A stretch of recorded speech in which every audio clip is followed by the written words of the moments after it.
तो हाय दोस्तों, मैं हूं रमजान, आपका होस्ट, और आप देख रहे हैं सीरियल फैक्टर। तो आज का ये टॉपिक है वीडियो बनाने का कि हमारे इस पहले पॉडकास्ट में हमने एक सिविल इंजीनियर और आर्किटेक्ट और सुपरवाइजर उन्हें इनवाइट किया है जो कि पीवीएमसी रजिस्टर्ड है। तो हम लोग जानेंगे कि आज के स्टूडेंट जब पीवीएमसी में रजिस्ट्रेशन करने जाते हैं तो उनको क्या चीज़ की ध्यान रखनी चाहिए, किस चीज़ का उनको कौन सी डिग्री चाहिए, कौन सी सर्टिफिकेट चाहिए। तो हमारे बीच है मिस्टर जी.वी. वेंकट दुर्गा प्रसाद राव जी। और sir welcome to serial factor sir. Thank you. तो हम लोग शुरू करते हैं। तो दोस्तों अभी हम लोग जानेंगे कि जो सर्वेयर का जो कोर्स होता है तो उसमें क्या क्वालिफिकेशन चाहिए होता है। तो सर से जानते हैं। सर बताइए कि जो पीवीएमसी का जो सर्वेयर में जो रजिस्ट्रेशन होता है तो उसका कोर्स क्या, मतलब कोर्स क्वालिफिकेशन लगता है। अभी बेसिकली जो म्यूनसिपल काउंसिल जो आपका लाइसेंस सुपरवाइजर में जो लाइसेंस इशू करता है, अच्छा। तो उसके लिए जो आपका मिनिमम क्वालिफिकेशन आपका सर्वेयर रहना जरूरी है।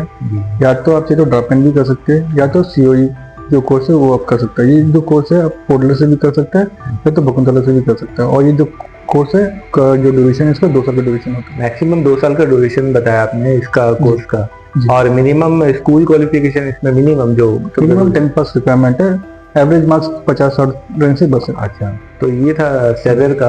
तो इसी के साथ इसकी में और एक कैटेगरी बताया गया है कि इंजीनियर का जो कैटेगरी लाइसेंस बताया गया, तो उसका क्वालिफिकेशन भी बता दीजिए आप। इंजीनियर का जो क्वालिफिकेशन के लिए जो मिनिमम या तो आप डिप्लोमा इन सिविल इंजीनियर रहना या तो बीटेक इन सिविल इंजीनियर रहना, ये दोनों में से कुछ भी आप एक क्वालिफिकेशन ले सकते हैं। लेने के बाद में आपको एक छोटा सा मेंबरशिप लेना पड़ता है।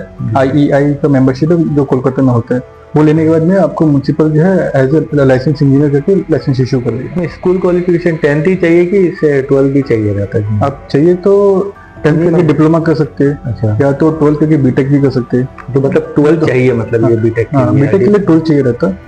और तो हाई स्कूल आपको क्लियर करना होगा और उसके बाद में फिर सर ने जैसा बताया कि आप डिप्लोमा कोर्स हाई स्कूल के बाद में और बीटेक के लिए आप जा सकते हैं। तो अभी इसमें एक और कैटेगरी है जो आर्किटेक्ट लाइसेंस करके बताया है म्युनिसिपल में, तो उसके बारे में कुछ बताइए। आर्किटेक्ट के लिए क्या है कि आपका 10th तो रहना ही है और 12th तो रहना है। उसके साथ में आपका ये आर्किटेक्ट का जो कोर्स है ये 5 years का कोर्स है जो कि अंडमान में अवेलेबल नहीं है। आपको इसके लिए बाहर जाके बाहर से क्वालिफाई करके फिर आपको आना पड़ेगा। तो ये कोर्स बाहर जाना पड़ेगा आपको, और क्वालिफिकेशन के लिए आपको 12 पास और ग्रेजुएशन भी चाहिए होगा उसके साथ साथ। ये जो आर्किटेक्ट का जो कोर्स है तो ये सब में ग्रेजुएशन ही है। 5 years का जो ड्यूरेशन है ग्रेजुएशन के साथ में अच्छा। तो ये था आपका मतलब रजिस्ट्रेशन के लिए क्या क्वालिफिकेशन चाहिए, तो सर ने इसमें क्लियर कर दिया।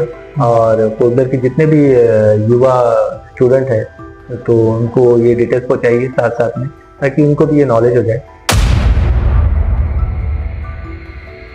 जैसे कि अभी हमने क्वालिफिकेशन के बारे में जाना, तो सर से अभी ये जानते हैं कि सुपरवाइजर जो एक होता है सर, वो अप्लाई कर सकता है क्या building plan? Supervisor building plan के लिए अप्लाई कर सकता है। तो क्या उसका कुछ लिमिटेशन होता है? अगर सुपरवाइजर का एक लिमिटेशन है। सुपरवाइजर का लिमिटेशन ये है कि सुपरवाइजर जो है G+1 स्टूडेंट बिल्डिंग का ड्राइंग्स बना के साइन करके सबमिशन कर सकते हैं। और जो है वो अप टू 200 स्क्वायर मीटर का इसका पावर है। तो मतलब 200 स्क्वायर मीटर के अंदर उनका पावर रहता है और वो G+1 तक का ही अप्लाई कर सकता है एज ए सुपरवाइजर जी। यही बताया आपने। तो इसमें इंजीनियर का भी बताया। इंजीनियर का पार्ट क्या है, मतलब फिर इंजीनियर अप्लाई नहीं कर सकता? इंजीनियर का जो है पावर जो है सुपरवाइजर से थोड़ा हाई रहता है। उसमें क्या कि जितना भी स्टूडेंट है जो कि अंडमान निकोबार का जो ऑथराइज जितना आपका हाइट परमिशन मिल रहा है वो उतना लिमिटेशन वो साइन भी कर सकता है, प्रैक्टिस भी कर सकता है और उसको सैंक्शन भी करके दे सकता है। इंजीनियर के कोई लिमिट आपका नहीं है। अच्छा, तो इंजीनियर मतलब अभी मतलब सुपीरियर है, मतलब उसमें कितना भी मतलब वो अप्लाई कर सकता है एज पर म्युनिसिपल बायलॉज के साथ। अच्छा, तो ये मतलब अभी आर्किटेक्ट का फिर क्या रोल है इसमें? आर्किटेक्ट का जो है आर्किटेक्ट असल में सबसे टॉप मोस्ट सुपीरियर रहता है।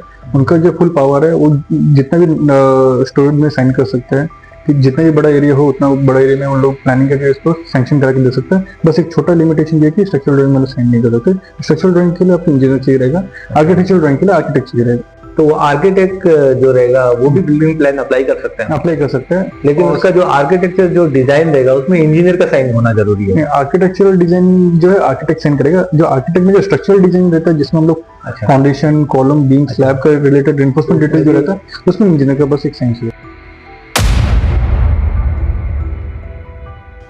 तो दोस्तों अभी जानते हैं कि जब हमारे सर से जानते हैं कि ये जो एप्लीकेशन है वो कैसे किया जाता है और क्या उसका फॉर्मेट है और क्या उसमें मतलब फीस वगैरह भी क्या कुछ लगता है कि ये बस ऐसी मिनिमल फीस में किया जाता है? देखिए, इसका जो प्रोसीजर है तीनों रजिस्ट्रेशन के लिए सेम है। अगर आपको लाइसेंस के लिए अप्लाई करना है तो सेम रहेगा, लाइसेंस सुपरवाइजर हो, लाइसेंस इंजीनियर हो या लाइसेंस आर्किटेक्ट हो। सिंपल सा एक लेटर बनाना है, पूरे सेक्रेटरी को हम लोग जमा करना है। उसके साथ में जो नेसेसरी डॉक्यूमेंट जो है हम लोग को, आपका जो क्वालिफिकेशन चाहिए रहेगा, आधार कार्ड चाहिए रहेगा और लोकल सर्टिफिकेट चाहिए रहेगा। बस ये 3 चीज़ आपको देना रहेगा। और म्यूनसिपल इसमें क्या देखते हैं कि जैसे ही 15 से 20 एप्लीकेशन जैसे जमा हो जाता है, म्यूनसिपल डायरेक्टली आपको कॉल करेगा और जो है एक 5 जो है गजेटेड ऑफिसर के बेंच में आपका इंटरव्यू होएगा और डायरेक्ट आपको लाइसेंस इशू हो जाएगा। और इसमें फीस वगैरह इसमें जो है आपको मतलब जो फर्स्ट जो रजिस्ट्रेशन फीस रहता है वो 1000 रुपीज़ रहता है और एनुअल रिन्यूअल फीस जो है 500 रुपीज़ रहता है। तो ये था प्रोसीजर इसका। बिल्डिंग एज ए इंजीनियर आपको या सुपरवाइजर या आर्किटेक्ट आपको अगर अप्लाई करना है पोर्टल म्युनिसिपल काउंसिल में, उसका बायलॉज बता रहा था। तो इंजीनियर साहब ने बता दिया सारी डिटेल। सर कुछ सजेशन है कुछ इसके लिए कि कुछ और भी इसमें एक्सटेंशन कर सके, ये जो कैटेगराइज है जैसे आर्किटेक्ट, सुपरवाइजर और इंजीनियर?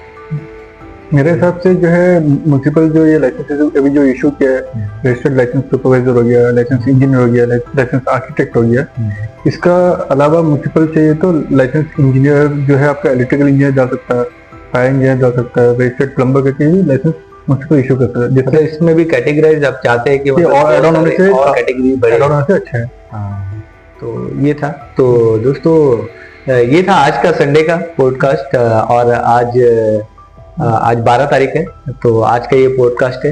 तो चलिए फिर से मिलते हैं इसी तरह की नई वीडियो में।